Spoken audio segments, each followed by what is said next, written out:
দেশের বাজারে আরেক দফা বেড়েছে স্বর্ণের দাম, ফলে গড়েছে নতুন রেকর্ড। এক লাফে প্রতি ভরি স্বর্ণের দাম ২,৬২৪ টাকা বাড়িয়ে নতুন দাম নির্ধারণ করেছে বাংলাদেশ জুয়েলার্স অ্যাসোসিয়েশন বাজুস।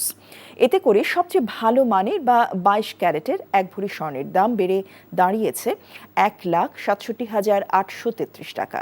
শনিবার বাজুসের মূল্য নির্ধারণ ও মূল্য পর্যবেক্ষণ স্থায়ী কমিটির চেয়ারম্যান মাসুদুর রহমানের সই করা এক সংবাদ বিজ্ঞপ্তিতে এসব তথ্য জানানো হয়েছে। আজ থেকেই নতুন এ দাম কার্যকর হয়েছে। স্থানীয় বাজারে তেজাবি স্বর্ণের মূল্য বেড়েছে, ফলে সার্বিক পরিস্থিতি বিবেচনায় স্বর্ণের নতুন দাম নির্ধারণ করা হয়েছে বলে জানিয়েছে বাজুস।